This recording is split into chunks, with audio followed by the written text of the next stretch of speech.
Thank you so much, Chair. Minister, a lot has been said here today. Many of the technical questions has been covered. I want to say to you and ask you, you know, there's a saying that says, a house divided against itself cannot stand. Do you agree with me? Indeed, I agree. Do you agree with me, as things stands, SAPS cannot stand and serve with the infighting and the division? My last statement, Honorable Member, said this is a sad situation. It is indeed sad, sir. It's a sad situation. And there are two of such houses. It is SAPS, and it is that of the governing party, the ruling party of South Africa. What's wrong with it? You came here today, and I must say I've been shocked. Do you consider Minister Senzo your comrade or associate? Okay, let me explain a little bit of a thing. Cele is not an ANC as an organization, is an individual. Mkhunu is an individual. So if Cele and Mkhunu, they don't see eye to eye, if they don't, it's got nothing to do with an ANC when it comes to that one. The question direct, he's my comrade. I'm clear, thank you. I want to ask you, Minister, roughly how many times did you make contact directly with Kat Matlala? You mean talking to him? I think it would be 4 times altogether. 4 times. How many times did he contact you? So you say you tried to contact him 4 times. No. You mean personally? Yes. Yes, I met him at the hotel first time.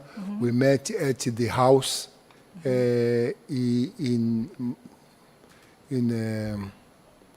Zimbabwe, and we met at the place in Pretoria. That's physical. That I've met him. Okay. Help us understand what was so important on the 9th of May, where records reflect that you tried to contact Mr. Matlala close to 10 times, from 8 o'clock in the morning until I think past 11 in the evening. I think it was quite serious. Records reflect, and in the media we've seen that almost every hour you tried to reach out to him. What was this all about? It's because he was going to be in Durban and we were going to meet. So finally, I'm told that he lost the phone on that particular day. That's why he could not answer. But what was your reason for calling him every hour on the 9th of May? I was checking him if he has arrived in Durban. You were checking if he's around Durban? Because we're going to arrive and we're going to have a meeting. Were you going to discuss anything specific on that day? Yes. What were you going to discuss He was with going him? to brief me about the latest discussion on the matters of the project and what was said about me. Further discussing from this screenshot that was said and about my own arrest. You mentioned earlier on that it is okay for you to meet with him. You don't have to declare. You don't have to, ask for permission from anyone. I want to ask you, do you not find it worrying to meet with someone that has over 80 cases? You serve on the NEC. You are leader of this country. I still see you as a leader. And you said to us earlier on that you take information from him pertaining to SAPS. Is that not supposed to be directed to a certain unit within SAPS to gather information? Chair, just before she moves to the next question. Minister, actually there is a story that IDEC has been investigating your calls to Matlala, and between March, and I can't remember which month, between March and July, you called him more than 250 times. Sure. There were 250 calls between the two of you from March to July. Is that correct? No, I would not agree with that. Thanks, Chair. But it's also the story that we have exchanged we have exchanged the messages 100 times. Yeah. And zero. They said, I've called many times, but we have exchanged messages 100 times. I don't exchange messages. So I'm a bit distracted. The question is, honorable member, well, I'm not sure about 80. I think that number will have to be checked. I think the cases that has been there are 18, I think so. But myself, I can't guarantee that. Matlala, when I met him, I did not know about these issues and his arrest, honorable member. He was, the information came up and out as we continue, arrested for these things and all. And I have considered that the eyes that I've looked at him then are completely different as looking at him now.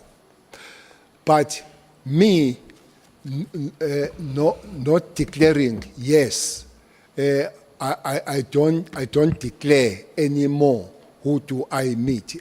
And I guess I would have declared to sleeping in his house because it's a free peace that the ethics says we must declare those things.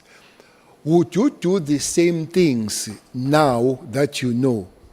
No, I'll be more circumspect. Is that the word? I'll be more circumspect that I have that information now. Thank you, Minister. I asked because you were very candid in your responses earlier on, and it was worrying. It was worrying when I heard you say, I took it, I slept there, I met with him, I can do whatever I want, when we look to you still sometimes as a leader. No, I was answering, if it came with that arrogance, surely it came very, very bad. But I was answering on the question of being a minister and being a public representative, that there are things that you can't do, like doing things and not report. Yeah. Not just because I believe it's correct, I can do as I wish. Human beings are not allowed to do as they wish. They've got some limits to whether you're a minister or not. Hence, I come to this statement, honorable member, that says, knowing what I know now, I guess I would behave differently than the time when I didn't know anything. Definitely. Thank you, Minister, because I'd like to believe that our actions are guided by our morals and our principles. And this is why I ask this question. It is concerning the amount of times that you called Kat Matlala, because I tell you, it is around the same time his contract was actually cancelled by Minister Senzo. And this is why I ask. What do you mean by same time? I think it was around about, I stand to be corrected, it was around about May, where Kat's contract was actually cancelled by the minister. So I was just wondering what the reason was for those many calls that you made to him. Was it maybe, and this is just in my opinion, this is just unpacking how things unfolded, was it maybe because you had heard something and you wanted to give him the heads up? I don't know. So this is why I asked you that question. Well, definitely I could not have any form of a help of cancelling and not cancelling. Definitely, I could not have come close to the minister to cancel or not cancel, so it was not going to help me on that one, even if I knew that it was going to be cancelled or cancelled. I'm very sure if it did not lose the phone, I would have phoned once. So this person is coming to Durban, you don't get that person, so you will try to phone until you get that person, because you know you were supposed to meet him. So that did not happen. That's a reason, not because it was frantic and something that was burning, especially when it comes to the cancelling. That is not for me. I don't come close to cancelling and nowhere that I was put in negotiating. And I can assure you, I could not have negotiated that with the minister. I could not. Thank you, General. General, if this committee were to request to obtain cell phone records from your network, your service provider, would you be prepared to grant such consent For and what? support the gathering of this information? For what? So that we can determine actually, if you have absolutely nothing to hide, would you be okay There'll with be- that, there'll granting? have to be serious conditions of defining the information you want. You can't go to my phone and get any kind of information. If you determine, and there is a methodology to say, this is information we want, 205 for this information, not everything in my phone, that can't happen. But if you say you want information about Cat, Matlala and all that, I'm fine, or any other. But it can't be blanket coming to my phone and getting anything in my phone. So it's a no. Yes, I'm simply saying, if you describe what information you want, including want information about Cat, that I'm fine. But you can't get my phone to get any other information that is in my phone that has got nothing to do with the ad hoc that is here. It can't be blanket. But you want this one about Matlala, get your 205 and carry it, I'm fine. But that you want to go through the photos and everything that is there, Your few it ones. can't happen. It just can't happen.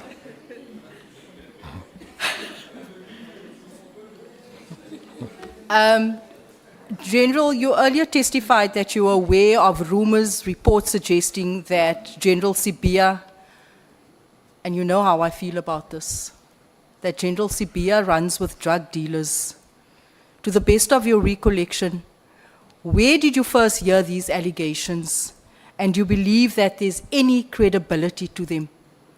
Because it is concerning, South Africa is burning, and we need to identify these drug cartels and who's linked to them. Well, I agree. It's really concerning.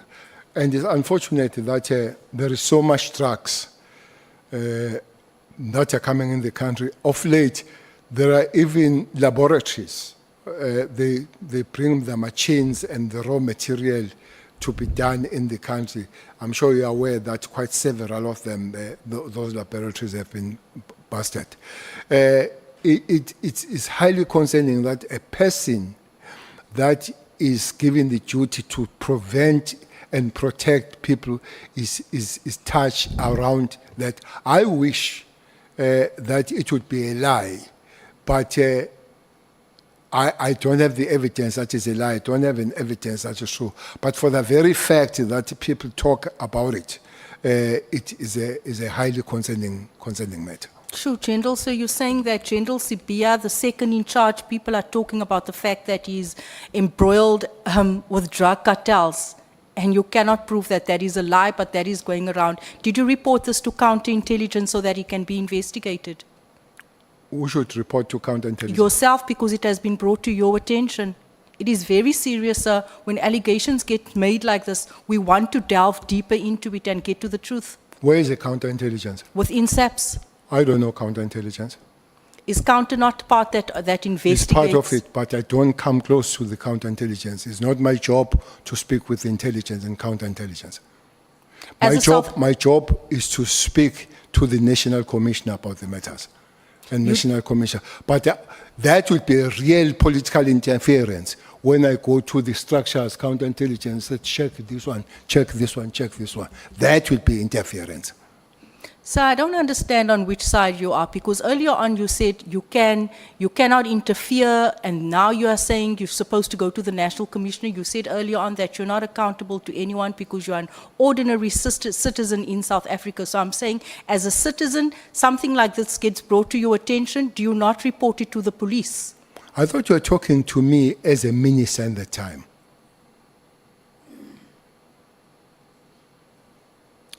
Irrespective. That if honorable member, if I get something about you, the structure that I can go to is at the police station to open the case. Or if maybe the internal matter is to go to the National Commission. I can't be chasing units and divisions in the police. That will be the interference if you ask that. And indeed, National Commissioner would have known about these allegations, and he should have taken it forward. But it can't be me going to the counterintelligence, going to intelligence and all that as a minister. As a national commissioner, I can do that. Otherwise, it would be a political interference. That's my point on the matter. So, sir, you're telling me that the interest of South Africans is based on the title of a person and their jurisdiction. It's based on law.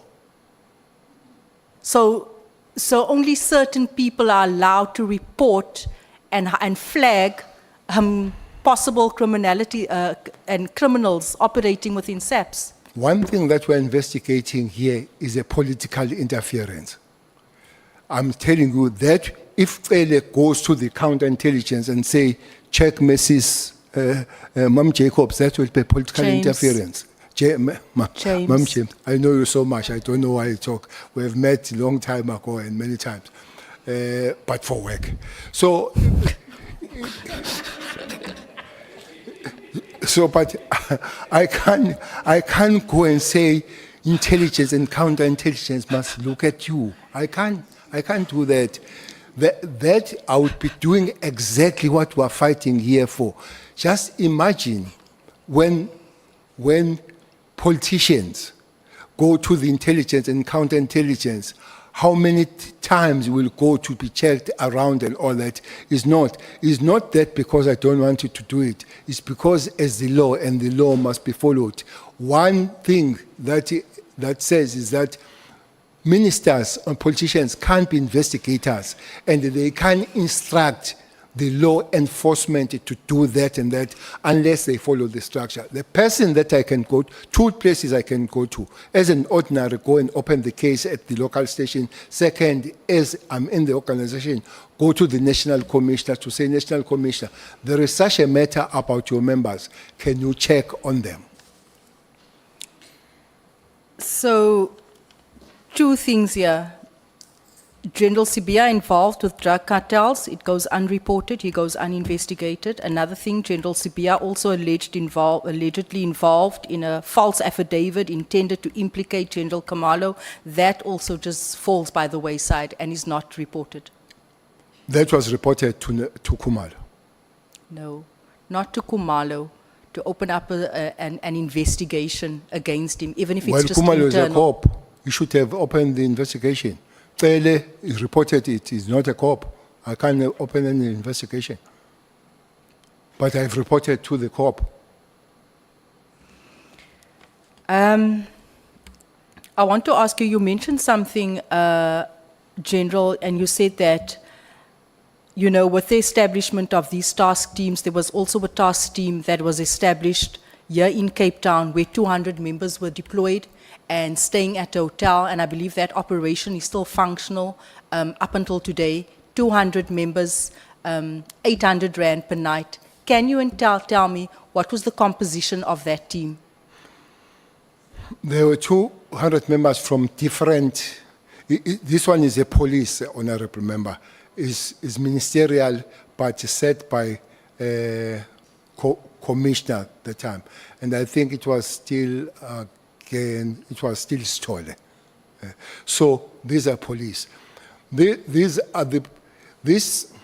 let me take it from this way. The national government has put a lot of resources in this province when it comes to policing. So those were the members coming from the different parts of the country to come and work here, try to find the criminality, especially I think they were initially mentioned townships. I will remember Delft, I think Hanover Park was part of them, but there would be those townships. So to increase the capacity of fighting the murders that were here and all that. So there will be 200 for 2 months. and then they'll be taken out back to their provinces and bring others, and they'll come with the cars, anything around 50. There will be special forces people, most of them, there will be NIU, but there will be detectives, there will be analysts, there will be intelligence. That will be mixed, but is not the multidisciplinary in terms of other departments, but multidisciplinary in terms of police themselves. And then happened 2018 until 2019. It started 2018 April, and as Operation Thunder ended May 2019, I think that must be about 25 months. But after that, there was Excuse me, General, I'm being distracted with the noise coming from the corner there, the back. Thank you. and then COVID came. That changed to be Operation Lockdown, but is still fighting with this criminality. Then has continued under the new name Lockdown, but the same resources, starting from 2018 up to the day, Honorable Member. So lockdown commenced when, General? Operation Thunder starts April 2018. It ends the name May 2019, but operations continue, same operations, but under the name Operation Lockdown. Yes, Jay?